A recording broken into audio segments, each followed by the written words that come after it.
Action. Hello, this is Sully with Sully Speaks. Hello, hello. So today we are talking with an anonymous cop. We're going to be going over a few things, and I want you guys to ask questions. I'm doing this on a Facebook Live.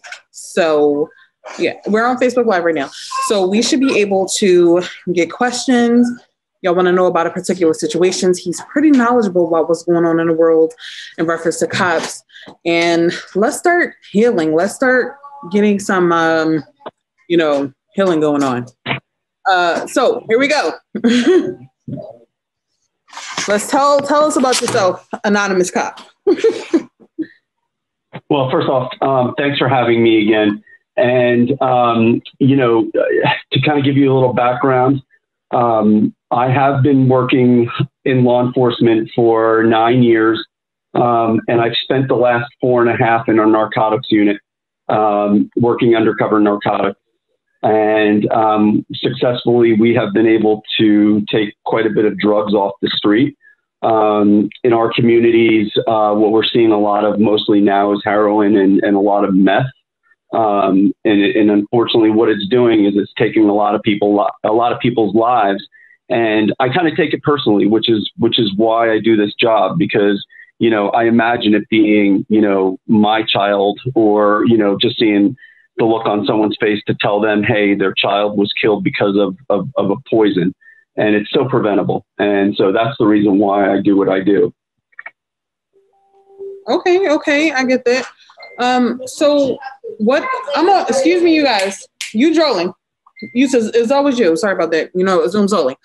So how exactly do you guys go about getting rid of all of these drugs? Do you think that is ever going to end? Because it's always something. It's always somebody going to get more drugs, and always something going to happen. And I think that comes down to the communities. And right now, there's a lot of anti-police sentiment, if you will. We'll get into that later. But, the thing that I've been successful with, at least for my community, is the people know me, and I've treated them with respect over the years, from the days that I started out in patrol and then working, in narcotics now. And, they can easily just call me. If they see something weird in their communities, they're going to call. And that's how we like it. It takes a lot to earn the trust of them. And I think that's the key word there, is trust. They have to trust you just like I have to trust them. And so, and then that's one side of it. The other side of it is that we do operate with confidential informants as well. And so, it helps us, because what we're able to do is follow the trail, as we like to call it, follow the money and then follow the drugs. What starts out small always ends up into something big. And I've seen it. So last time we talked about the emotional effects of the long-term, I guess, PTSD that cops have, and nobody's acknowledging, nobody's talking about. Can you go over some of that as well? Sure. I've lost a lot of brothers and sisters to post-traumatic stress, and what we have found, and this is a national problem. And hopefully with this new administration, they'll be able to tackle mental health, not just for, private people, but also for law enforcement and military. We see things that a lot of people should never see. And that's why we do this job. Personally, for me, there's been times where, the stress of the job even though you try to leave it where it needs to be left, you still carry it home with you. What I have found is that we do not have the support of our own agency. As an example from what I said earlier, in working in our narcotics unit, if I was to go to my command staff and say, hey, I'm feeling a little down because of, and this is hypothetical, a murder suicide that just took place yesterday. I feel like, is there somebody that I could talk to?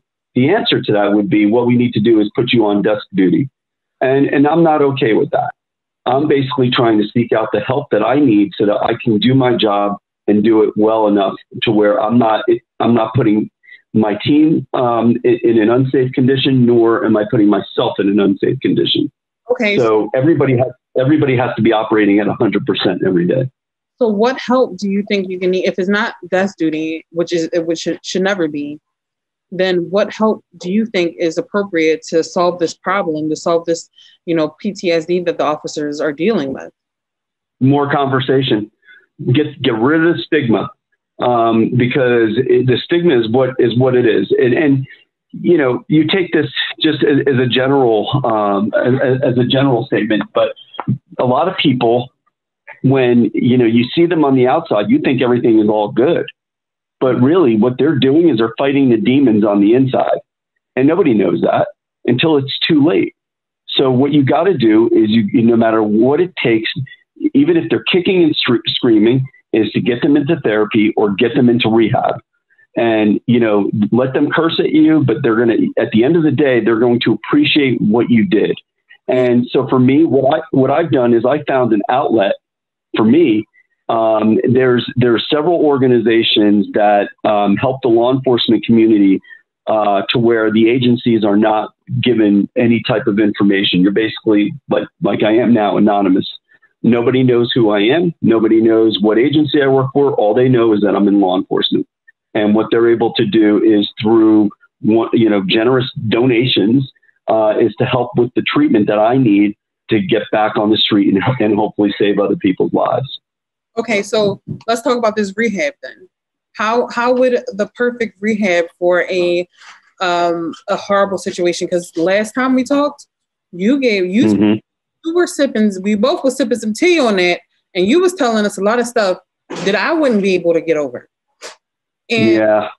So how would your vision of a perfect rehab start with in healing the cops? Because, and also, do you think it spills over to police violence or police brutality? So the second part of your question is yes. And I'll get into that in a second. But for me, perfect rehab would be to, take some time away from the job and don't let the job consume you, because it does. And I've realized, me personally, if you're in a specialized unit, whether it's CID, Criminal Investigations Division, or, you're working CSI, or any of these specialized units, whether it's auto theft, it doesn't matter. You take this job home with you, and because your mind is constantly racing. We serve dangerous warrants at 3 o'clock in the morning when people are sleeping and have guns pulled on us. So it's dangerous in a sense where you have to realize you're there to protect the person behind you and the person in front of you. And if something goes wrong, you take that home with you and you realize, wow, what just happened? And you're blaming yourself. And then it just gets into this deep hole that you cannot get out of. So how do you get out of this hole? The simple answer is you can just take out your gun and put it to your head and end it. Now, I don't operate that way, nor would I. I prefer to try to get the help that is available to me. And that's what I try to spread amongst the team and my brothers and sisters out there. The second part of your question was, do you think that it has something to do with police brutality? I think there's a small percentage of it that actually is, because people are the officers are so angry that they don't feel like, they're getting the respect from people that they're serving, in a sense where they turn that around and unfortunately they take it out on the citizen. And it's just, when I see these things through the news on what happens in other states and so on, you know, I'm not going to mention where I am or, you know, any of that, but I am going to tell you that certain states, you see certain things happen and you're just shaking your head wondering how they were trained. How did that happen? You cringe because me being a law enforcement officer, I see this and there's no way that we would be trained to do certain things that they've done. And it really, what it does is it really tarnishes our badges that we work so hard every day in getting out there. That's a lot. Way that we would be trained to do certain things that they've done.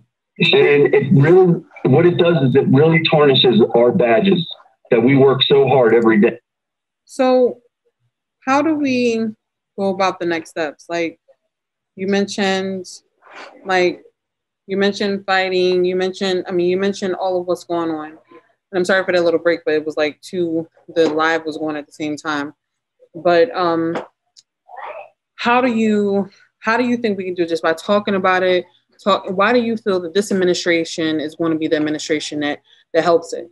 And why do you think, like, because you mentioned it before, because of like the Trump administration, it seems like honestly a lot of Trump supporters are blue lives. And how do you translate that? Well, let me start by saying, you know, I think the officer who did an interview from the Capitol attacks, you know, he was out there in the middle and he was trying to decide if he was going to take out his gun and start shooting, which would have created more of a problem for him.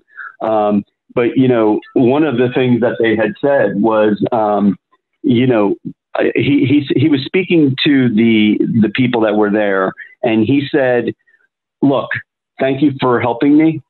He goes, but F you shouldn't have been there in the first place. You know, and I feel the same way. They don't represent us.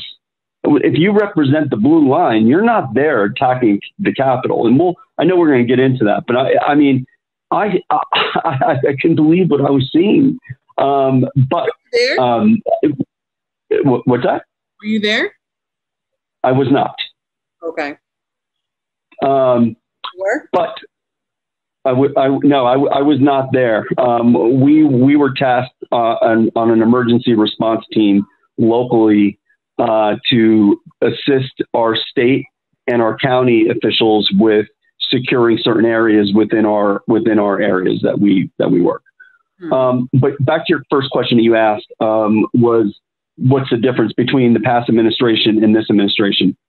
It's night and day. And, you know, people automatically think that, you know, law enforcement is just all pro-Trump.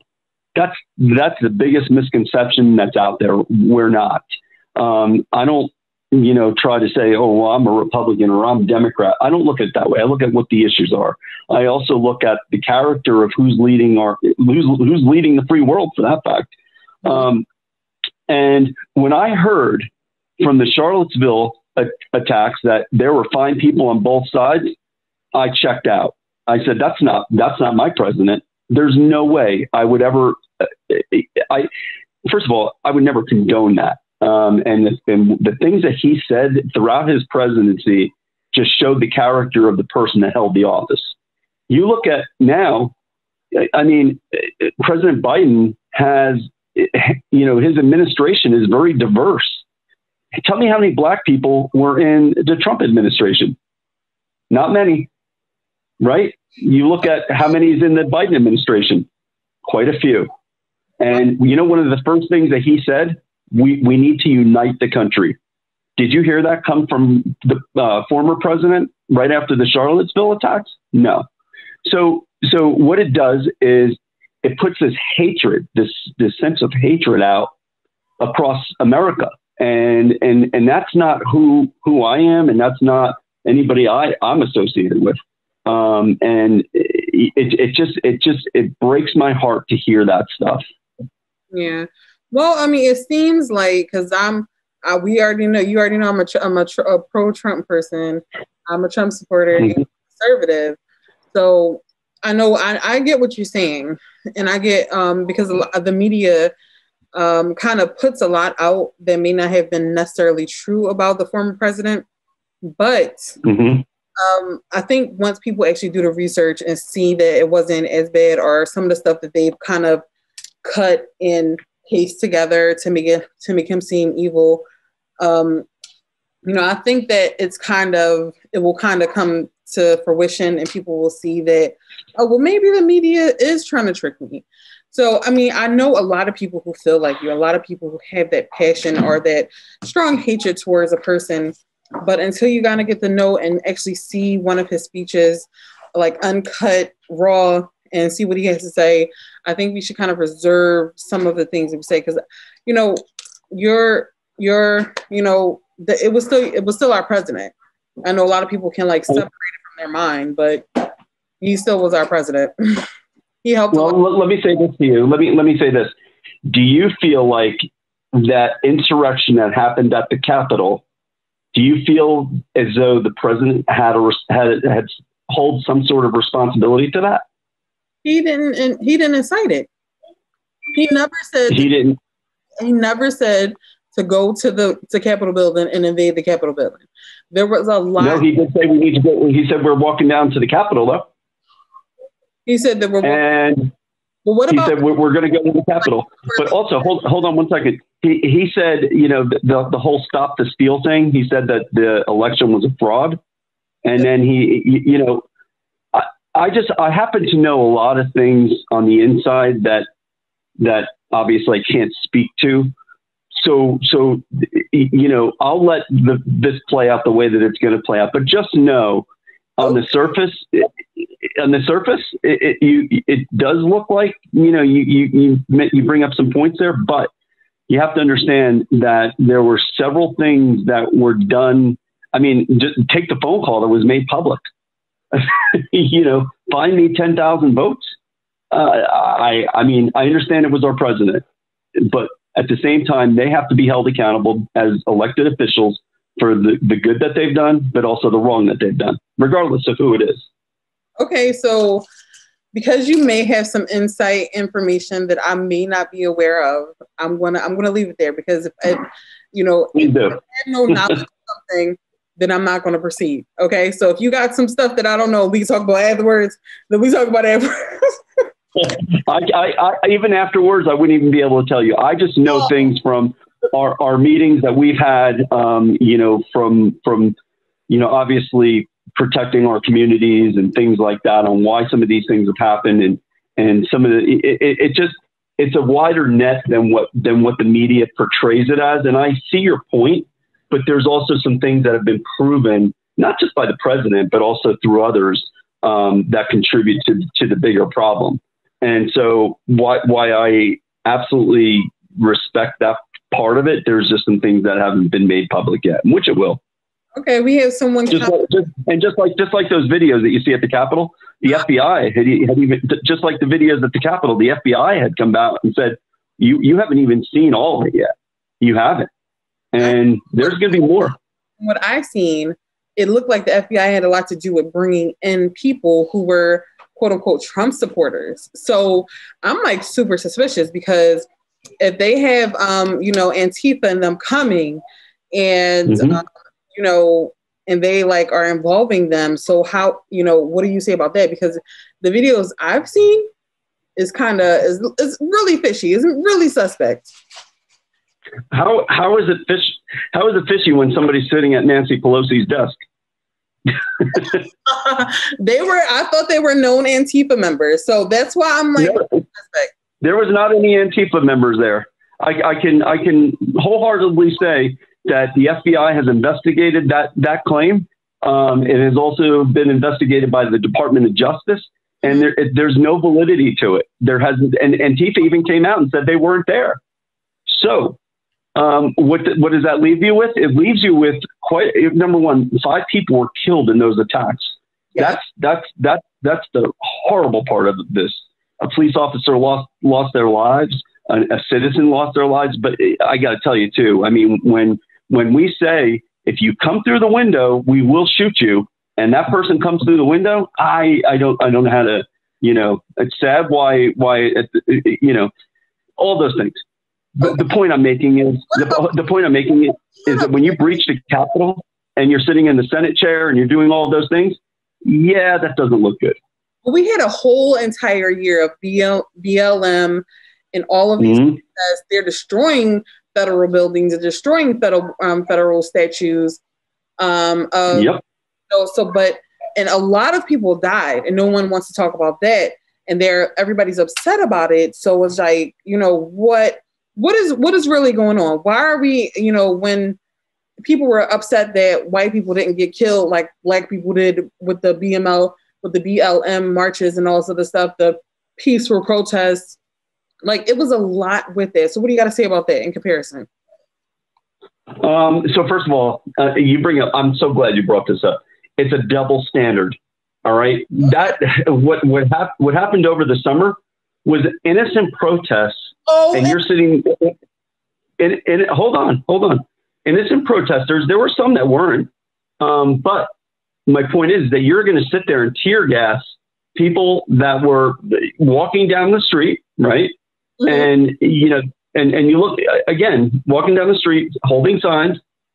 And what you're trying to do is, why in the middle of that protest, the president decides he wants to go in front of a church, hold up a Bible and, for a photo op and then walk back to the White House so that the protesters that were there, innocent protesters again, because they were innocent. They were walking down a street. OK, so and they were holding up a sign and they were tear gassed.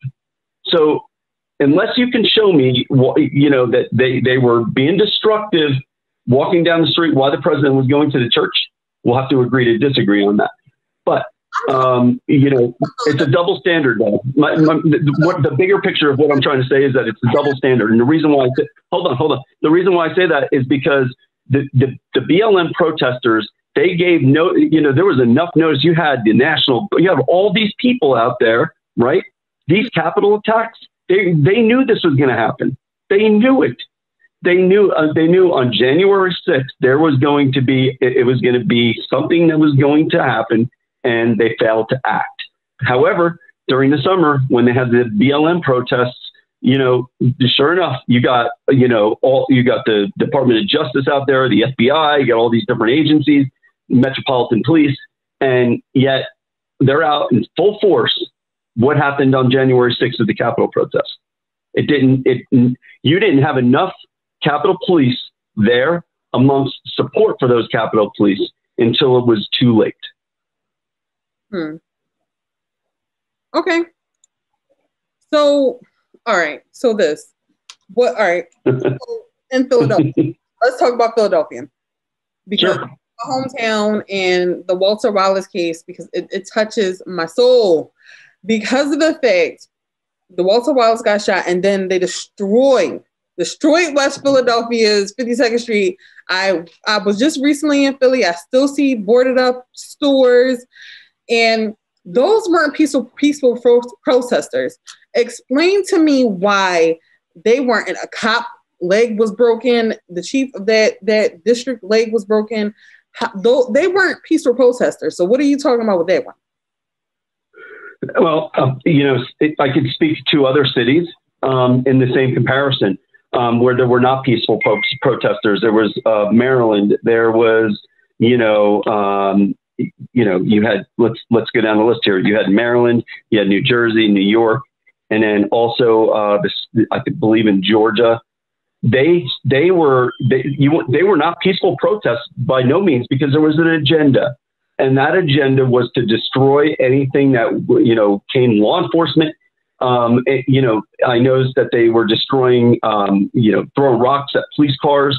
They were, I saw a video where in Atlanta where they were destroying or destroying the police cars downtown. They were also throwing rocks through the Georgia State Police. So those are not protesters. Those are what we call domestic terrorists or extremists, because that doesn't define protesting. Peaceful protesting, First Amendment rights. And I say this all the time, like, you can sit there and protest all you want, but once you cross a certain line and you interfere with others' rights, then that's not okay. That's not okay. destroying people's property. What's that going to solve? Especially destroying your own city for that fact.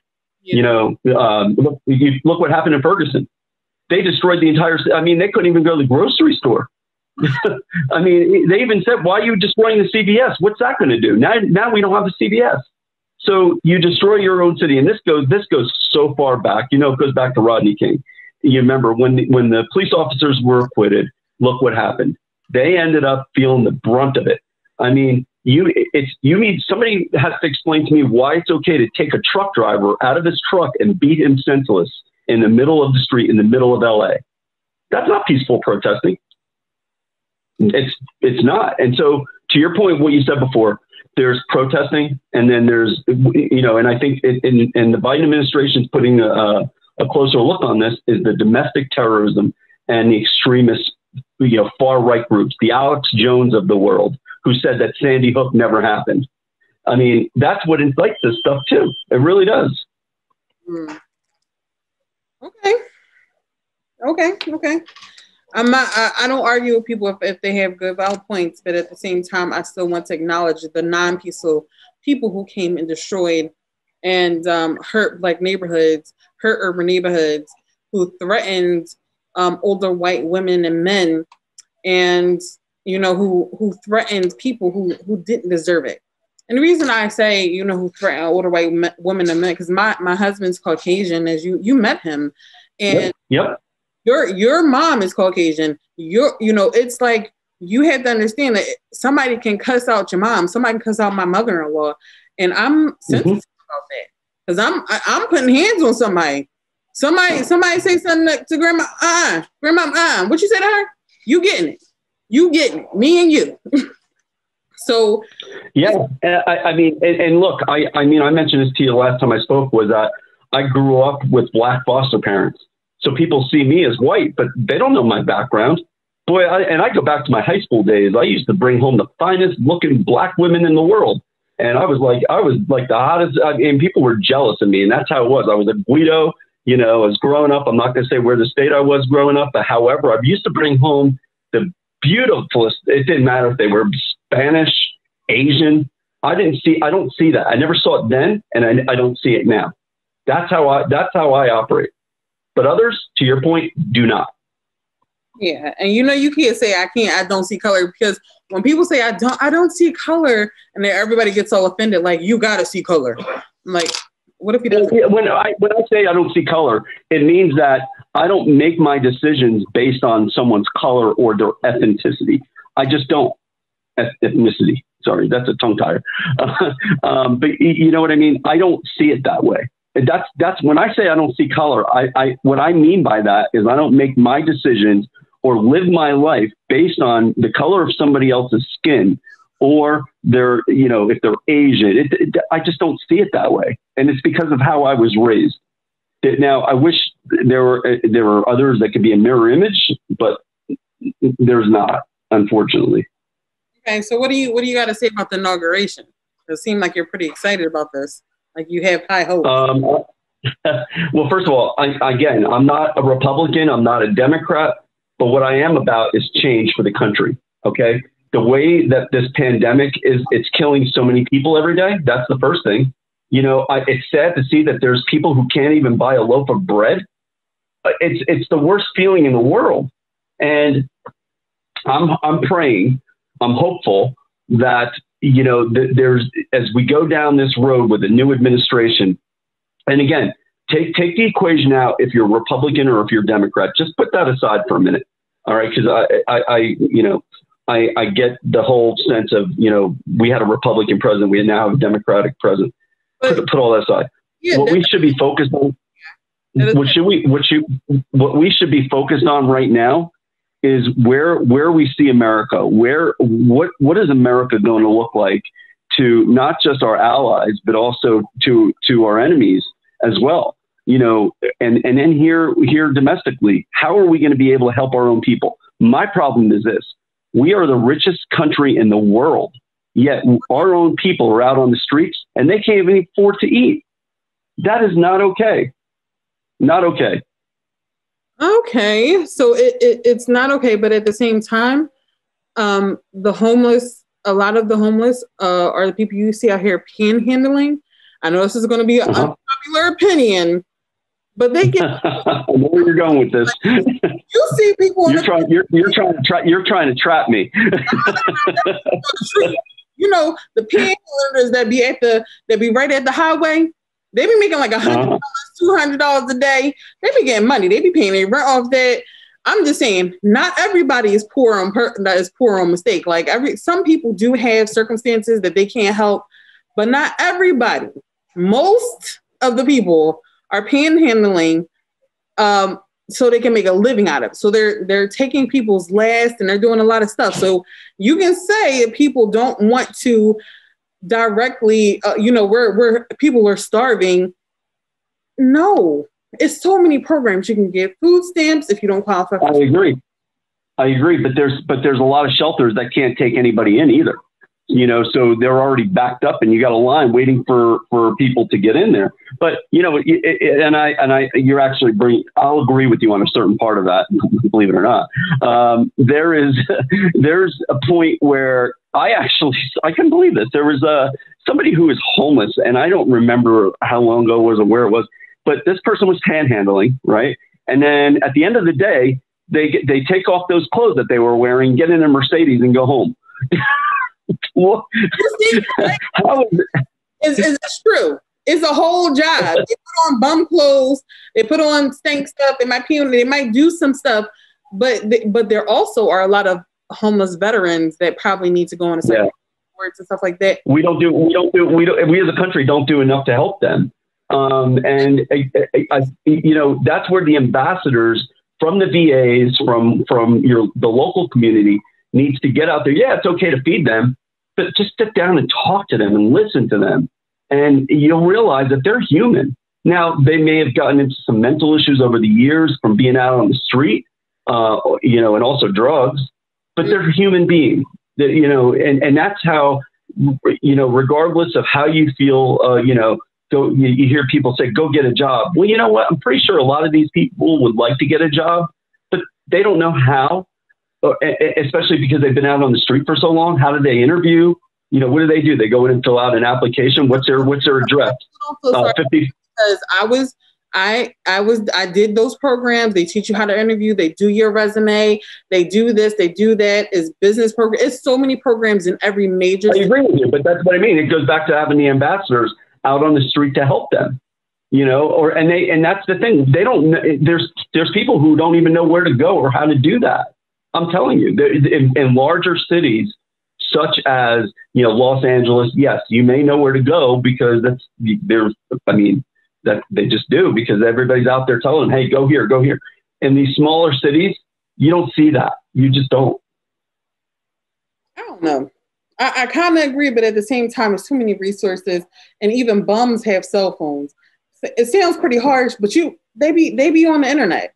So I don't really think all of them have cell phones, but so I can take a break and take a couple. The resources of where they can go in the smaller cities is my point. I don't think the local smaller cities give people. You want to make excuses. Is all about the excuses that you want to make. So I agree. Look, I absolutely agree with you. It's the whole white guilt thing. You have to argue with liberals because they think black people walking around with no IDs and they can't vote. No, stuff. It's a whole bunch of misconception because, liberals want people to be victimized. I have my husband just asked me that I have my ID. I have it. So, the anonymous cop, do you have an ID? I just want to make sure. I do. Yes. You have your ID. So, I've never met a black person that doesn't have an ID unless they walking around selling drugs because of what?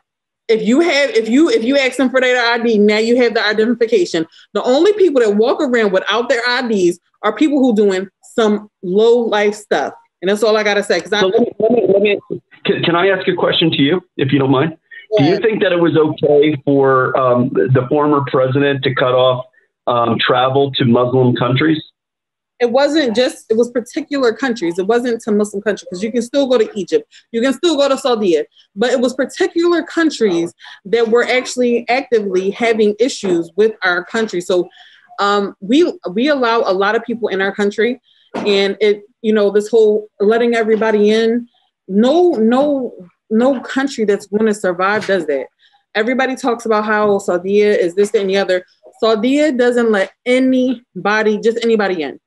They are on top of who they let in. They're on top of who they know what everything was going on, and they're prosperous because of it, because they're only allowing the best of the best. So when he talks about, oh, they're letting the Mexicans in, and they're the rapists, the this, the that, and I remember that when I first seen it, I was like, dang, he coming at people. But then when you actually hear the actual videotape, he does not even say it in that manner. So. Okay. So I wasn't trying to lean one way. I was just asking a question. So my other question is going to be, do you feel as though now that the new administration has reversed that under executive order, you think that that's okay? Depending on what's going to come out of, because you notice it's been 4 years of peace, and not say that everything is peaceful in the Middle East, but we haven't had any new wars. And the people who are affected by the wars the most are the Muslim people. In Egypt, the Muslim Brotherhood has been chill for the past 4 years. And now what's going to happen? They're going to be getting funded by America and this, that, and the other. When for Trump for 4 years, it was chill. It was the Muslim world didn't have wars. He actually helped Palestine and Israel. They came up with a whole peace treaty, and nobody want to talk about that. Everybody wants to just say how Israel is doing this, Israel is doing that, and they don't want to talk about the progress that they just made. I get it. So it's a lot. We got that covered. I was just digesting all that. So let me get some comments. So Khalil Muhman, sure. I did an interview with him. He was tuning in. He said somebody needs to explain why it's okay to attack truck driver, why it was okay to attack the truck driver. The explanation lies in the routine. They don't make no sense. When he was the routine. Remember, I disability. All right, for Black people being killed and nobody paying attention. So it was Khalil Muhman said that because Black people are routinely getting killed by cops, it was okay for the truck driver to be killed and to be. I have to say I respectfully disagree with that. He does bring up taking somebody else's life is not okay, regardless of what you believe, don't believe. There needs to be reform. I've said this to you in my last interview. As far as does there need to be systematic changes within the criminal justice system and also in law enforcement? 100%. I said that before, but that does not give you the right to go and take somebody else's life who looks like he was at work driving a truck and happened to get caught in the middle of it. And so I understand it, and I see it from both sides of the fence. I do not see it from both sides of the fence. It's not a life for life. It's not this or that. I'm trying to say, I understand why he would feel that way is my point, but it's not okay. It's not okay to take somebody else's life. I'm a Black person who does not understand it, because a lot of Black people are doing a lot of grimy stuff. And if we would just reform ourselves instead of blaming everybody else for all of this systematic racism, because we are not in the state doing any systematic racism. All Black people have to do is stop fornicating, bringing in babies out of wedlock, getting married, finish school, and then we'd be okay.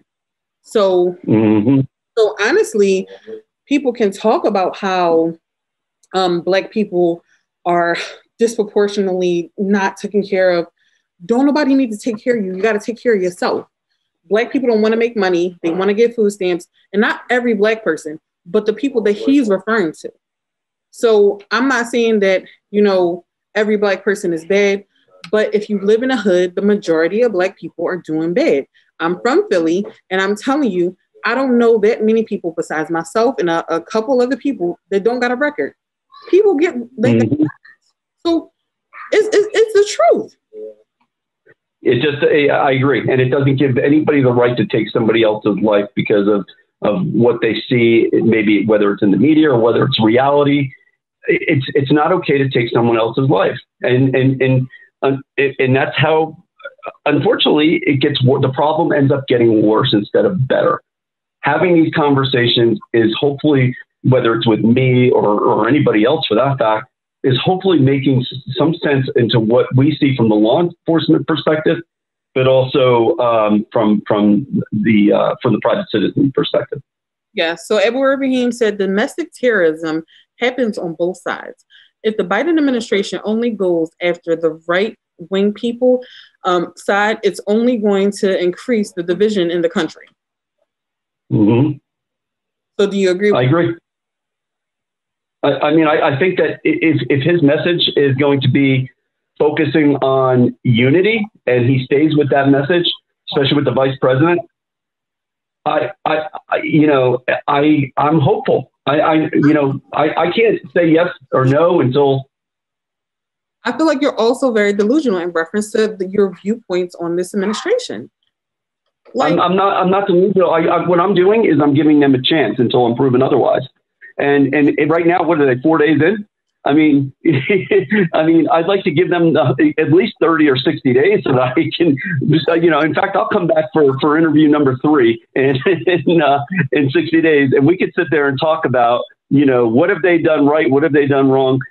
All I'm saying to you is that I'm hopeful. That's all it is. I am hopeful. I'm holding you to that because if the next step on their agenda is to defund the police, I'm going to call you directly and be like, hello? Hey.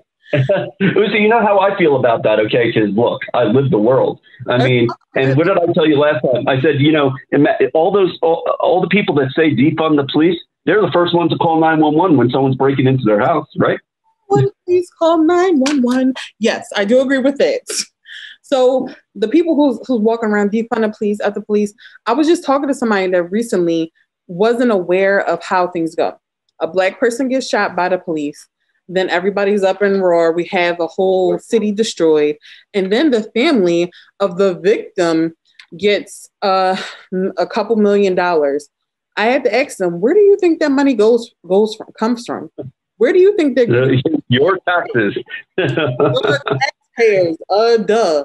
So everybody's like, oh, well, this family deserves this money. So this family deserves this money for a crime that they committed. The person committed a crime, but didn't comply with the police, and then it's taking away valuable funds that we need in the city. So, but do you see what's happening now? Is that every time that a Black person is shot, they make it a race issue, and you don't know that it was a race issue. Where's that? Just because the person was Black? I mean, take the issue in New York.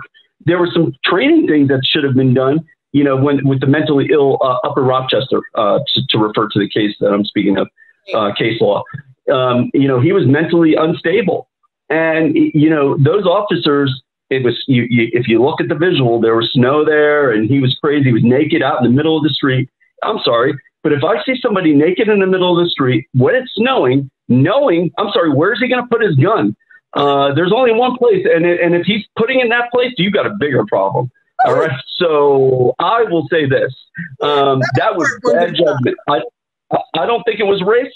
And it was called just it was the way I see that particular case law is that was just horrible decision making on those officers, because to take that man's life, I don't agree with that. You got four officers sitting there with one naked man standing in the middle of a snowy street.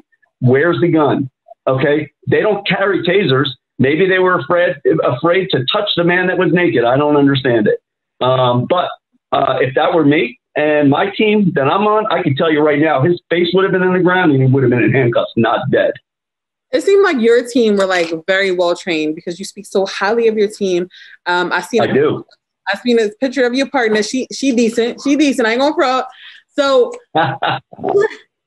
so you speak so highly of them. How can we produce the training that you and your team have? so we can, make more sense of this violence, this police brutality that's going on. Because sometimes I think that it's just the officers overreacting because they're so shocked of what they just seen. And who knows what the last crime scene they was in. So maybe the last crime scene they were in before they just seen a naked man was something that was, kind of traumatizing, and then they brought it over. So how can we go case by case? How can we change this? Well, it starts within the community. And for us, the reason why, and I am going to give props to my team because I'm not going to say names, but I mean, I could tell you right now, we would lay our lives down for each other in a heartbeat because we know how each other works. We've been together for almost 5 years now. And what we do is we spread out in our communities, and you ever heard coffee with a cop? You'll see those at Starbucks or Dunkin' Donuts.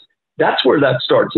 It's those conversations, I think, that really helps, find out what are the main issues that are going on in the community. What seems to be the higher crimes? And I can tell you in the community that I serve, and I'm speaking specifically about drugs because that's what I do is go after drugs, is the meth problem that we know about, the heroin. And what we're seeing is that it's happening with our kids.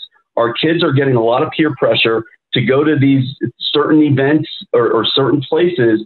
And the parenting needs to start there. You have to be responsible for what your child is doing.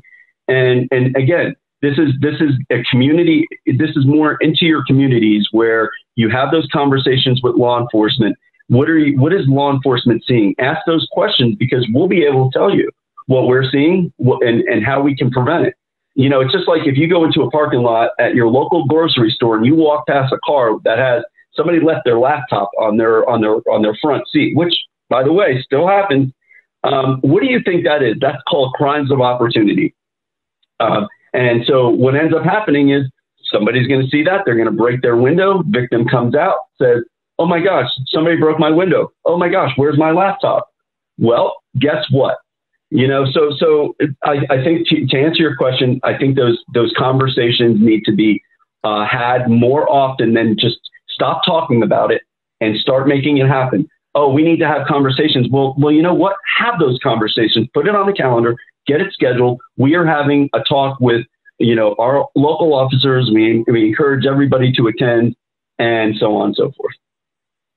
Okay. So that's what we do. No, I do agree with the community involvement because we were in Nashville, North Carolina, and coming straight from Philadelphia. And it was the first time I gained respect for cops. And it was because they were involved in the community. They were my children's baseball coaches. They were my children's basketball coaches. They were, the soccer coaches. They came to the games. They were the football coaches. It was the community involvement that helped because you can't patrol a neighborhood that you don't know. So you get these cops coming in, knowing they don't live in this neighborhood. They do not live in this neighborhood. And you want to patrol and tell people what to do, and you don't even know what's really going on. So that's kind of hard with the connection. That's right. And, honestly, and listen, for all your viewers, I'm going to say this, if you get pulled over, just listen to what we're telling you. Okay, please just do what we tell you to do. And I promise you, it goes a lot smoother than if you don't do what we're telling you to do. That because there's two ways it can go. It can end up with, if you're in the wrong and, we don't have discretion. Of course, we need to do what we need to do. We're doing our job. It's nothing personal. It's a job that we have to do. Now, if you're not doing what we tell you to do, then that can go south really quick. And I see that. I pay attention to a lot of this stuff, and we go back and we take a look at, we use some of this for training and find out, what could they have done better, so on and so forth. And you see a lot of these, stop reaching. That's, I can tell you right now, if I pull people over at 2:00 in the morning in neighborhoods where I know if something's out of place, if I see somebody, sitting in their car at 2:00 in the morning, I'm wondering, is there something wrong with them? Is it a medical emergency? I'm thinking in my head 3 scenarios. One, first of all, what are they doing there? Second of all, are they doing drugs in their car at 2:00 in the morning, or have they been drinking? Are they going to do a home invasion? or, or did they just commit a robbery? Understand this: small things lead into big things, always has. And, I've pulled people over, in over the years where it could be something, I find maybe a small rock of cocaine on somebody, but then again, like in the passenger has, wanted for armed robbery out of so-and-so state. So my point is that if you listen to what we tell you, it goes a lot easier. If you don't, then it ends up going into a much bigger problem. Well, what do you think? When they say you comply, you can die. So it's like, my husband taught. I hear a lot of people say, I have to teach my children how to talk to a cop. And to me, I have to teach my Black children. We have to teach our Black kids how to specifically talk to cops. And to me, everybody teaches their children how to deal with cops. There is no difference between Black, between white. If you don't teach your children how to deal with a cop properly, then you're going to be losing out. I have a lot of family members who I see them not teaching their kids how to control their emotions.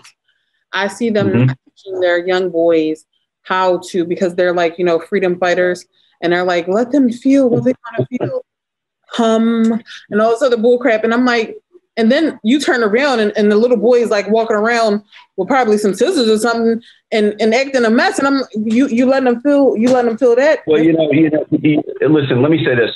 There's, and I'm a big fan of case law, and I always like to look at case law. I'm kind of a nerd when it comes to that, because, you talk about these scenarios on what's under lawful, what's not lawful. And, I could say this: in the state that I am in which, again, I'm not going to say where, who, what, but you have to have a justifiable reason to use deadly force. I'm pretty sure that that's in most of our states. You have to have a justifiable, let me say this again, a justifiable reason to use deadly force. All right. So if I can go back to the Walter Scott case in South Carolina, this dude was pulled over for a taillight. What does he do? He gets out and he runs. His back is turned to the officer. His 50-something-year-old self was sitting there running down the in that park. What does the officer do? He not only takes out his gun, shoots him in the back over a taillight, and then plants a taser by him, making it look like he grabbed his taser. That's what you call guilt. That's what you call guilty. All right. So now, if again a taillight, if that were me, and again we go back and we look at training. You have to realize this is a taillight. And why are you chasing this? Why are you chasing this person without your backup? Because in another state, an officer pulled somebody over who he ran him. He had I think a theft warrant, gets out of his car. He chases him without his backup. So what does bad guy do? Bad guy turns around and shoots the officer in the head. Right. And then the SWAT team comes in. They find the suspect behind a thing of tires. The suspect ends up, shooting the police canine dog. The SWAT team ends up killing the bad guy. So this could have all been prevented. The way it could have been prevented is the officer should have never have gotten out of the car in the first place to chase somebody for a theft charge without backup for that fact. So there's decisions that have to be made. I heard what you said earlier as far as comply, otherwise you die. I'll agree with you on that, because there's certain departments and there's certain agencies where they don't have proper training, and that leads into these police involved shootings that could be prevented. And it hurts. It hurts to see that, because we're out there trying to do good when you have these others out there doing bad. And so I want to nip this in the bud, because again, you hear this all over every single, police just were out there to kill Black people. I could say this wholeheartedly. Not all police officers are out there trying to kill Black people. We're out there trying to save people's lives, because you are going to have corrupt people. You are. But this whole anti-police, this whole anti-police sentiment, it's crazy to me. It's absolutely crazy. If you get a chance, I think, the sheriff of Milwaukee County did an interview with Don Lemon a couple of years ago. Did you ever see that interview where, Sheriff David Clark, those Dallas police officers were all killed. He says, do you not see this anti-police sentiment? He goes, oh, this whole BLM movement. He goes, I said this years ago. I knew this was going to happen. And yet, it goes back to the training. There's not enough training. There's not enough conversation. You have to have those tough conversations. Okay. I'm seeing a lot of root causes here. I'm seeing a lot of root causes for a lot of the problems that we're having, and nobody wants to talk about it. A lot of the root causes is bad parenting, not teaching kids how to control their emotions, lack of training in certain cops in certain departments. And that's what it seems like it is. It goes from the parents and the lack of training properly to certain cops.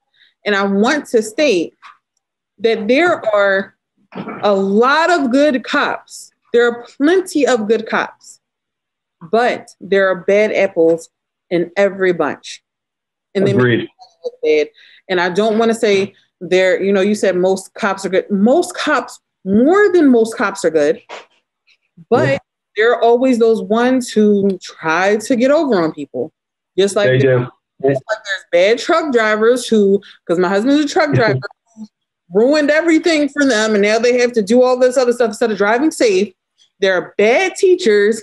But there are also awesome teachers.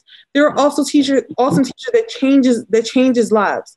What I think needs to happen is more community involvement with the cops, and also better parenting.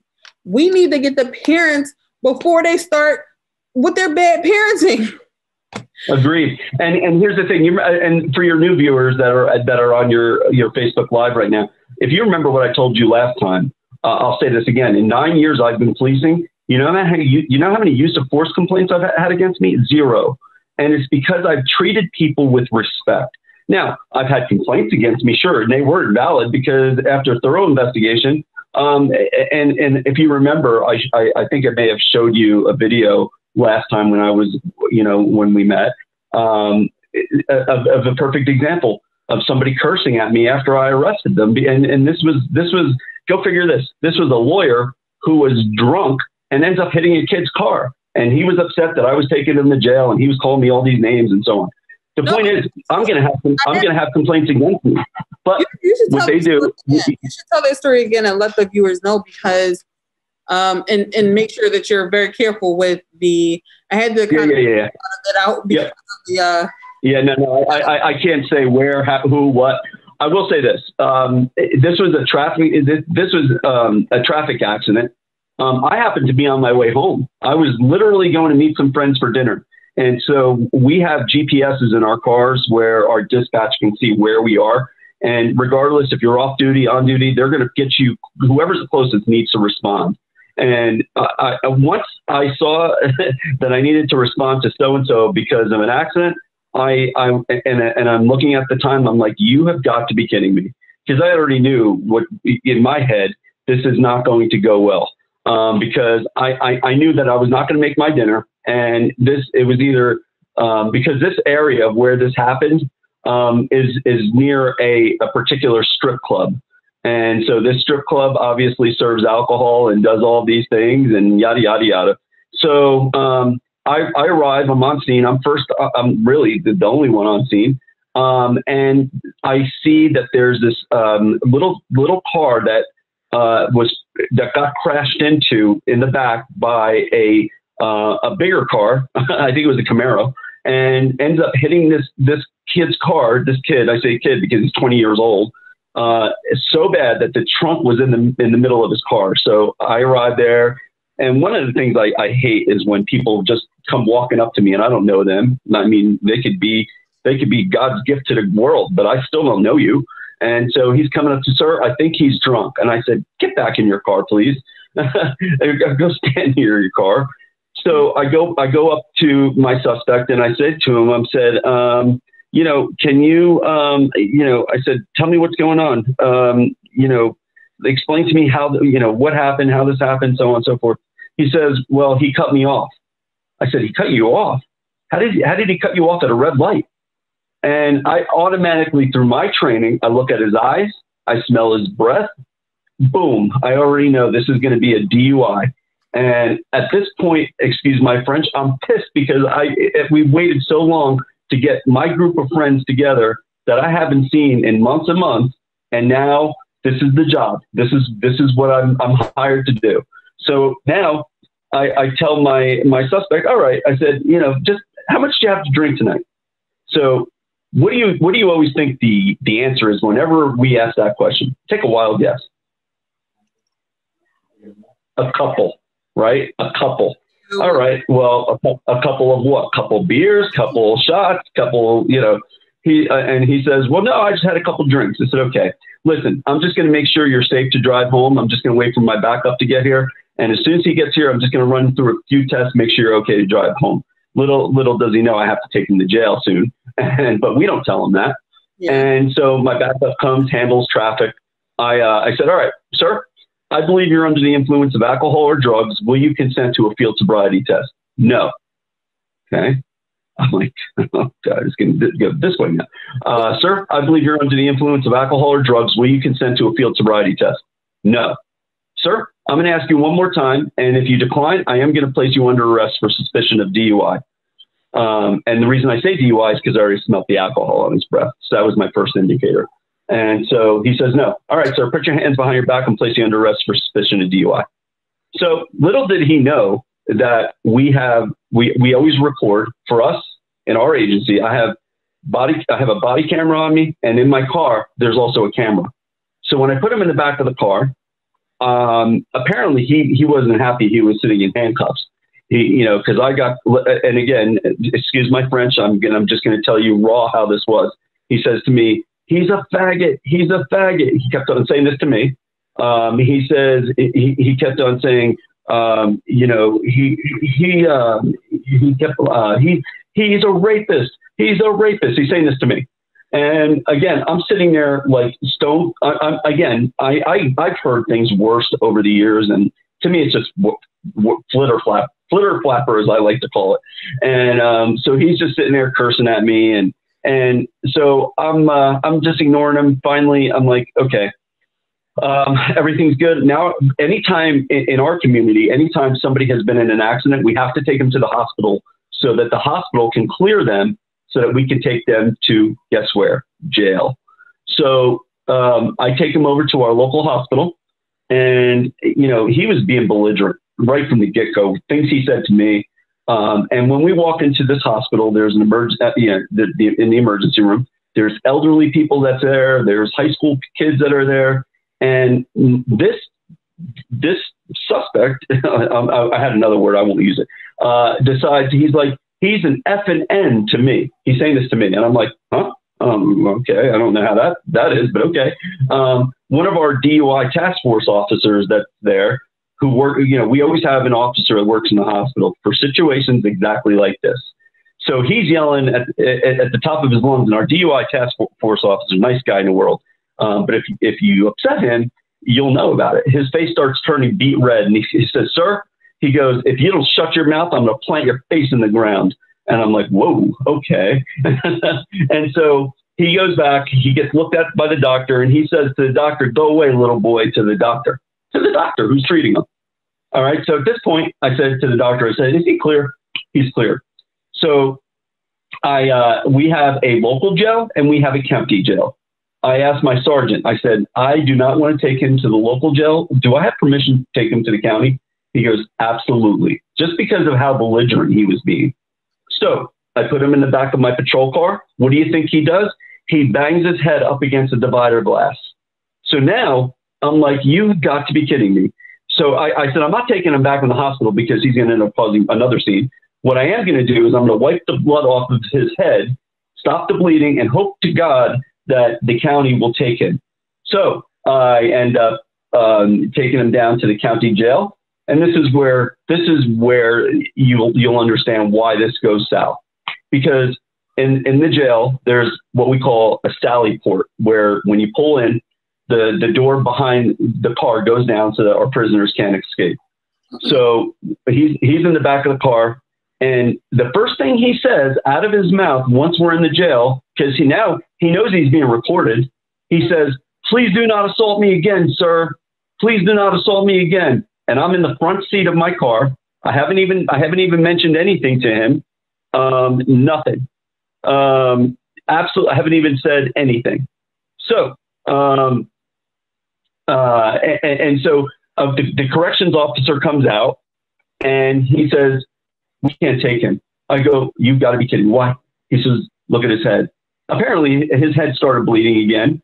And now I'm like, oh, so I have to take him to another hospital, which this particular hospital is insane at this time of night. There's people with gunshot wounds, stab wounds, you name it. It's if you ever want to get stabbed or shot, you go there because they'll sew you up. And so basically I take him in there and he's running his mouth again. He's starting to break out the N-word and he's saying, he's calling all these people. He goes, "Let me out of my handcuffs." He goes, "It'll be you and me." So the nurse ends up having to handcuff him to the gurney, ends up having to give him a shot to sedate him, calm him down. My relief did not come until about 5 o'clock in the morning. And again, this started at 8 o'clock that night before, and it's 5 o'clock. But what ends up happening is once he gets out of jail, he bonds out, and he's going to end up going back home and telling all of his friends that I hit him and I never even touched him. And so anytime somebody says that they've been assaulted, the Internal Affairs has to do their thorough investigation, regardless, even though I know I didn't do anything. So I have to spend 3 days at 5 hours a day through multiple investigators explaining the same thing, what happened at the initial stop all the way until the time that I left, for 3 straight days over something that I wasn't even a part of. Mm. So, needless to say, we went back, we looked at his YouTube and his Facebook and so on and so forth. He was anti-government, anti-police. He was he was actually from a far right extremist group. He's sitting in the woods holding an M16 rifle rather. And so it just shows you how something small ended up being so big, and it makes it hard for us. Okay. So what was this person? The person's was white, black, or what was his color? Oh, okay. So I'm sorry. The suspect was white. Okay. So to me, he knew what to say. He knew exactly what to say. He knew exactly what to do to get the attention that he wanted. Babe. Yep. So that was, sorry. I'm sorry. I didn't expect the fight to break out. So to me, it's just like, it's overwhelming because it's like on both sides. Now it's the suspects faking evidence rather than the cops faking evidence. So it's like, it's bad people and good people. It's good cops and bad cops. You can't say everything that somebody does is against cops or for cops or against black people for black people. That person was probably maybe not a Trump supporter. That person was probably just a racist, and it was just a racist individual. Racist individual trying to use the law that he learns against us instead of, upholding his oath that he took. He did something else with it. So that's the kind of dumb stuff that we have to go through, and that's the bad apples that rot in the bunch, because now people don't take him. Now he lost his license. People don't take him seriously anymore, and he basically ruined his own life, and that's his fault. It is what it is. It's crazy. Yep. All right. Well, listen, I gotta get rolling here, but I definitely would love to come back again, as you know, and I'm certainly happy to. If you want next time, we could just do a straight question answer with your viewers. I'll be more than happy to take on all their questions and answer those. And if you want to shoot me any messages or emails, I can try to answer those beforehand. But I'm certainly happy to do this again with you. Okay, not a problem. And hopefully in 30 days, when you realize that the Biden administration is not all it's cracked up to be, you are not being part of the unity right now. We need to unify. Both of these people are against black. Both of them are racist to me. I don't care. They are proven racist. Biden, oh, come on now. Biden's racist. Have you seen his administration? No, it's racist. Oh, I love doing this. Well, listen, thank you for having me again, and hopefully this provides some sort of insight for your viewers and your listeners, and I'm certainly happy to do it again for you. Okay, nice talk to you again. All right, Umsoli. Take care now. Umsoli speaks.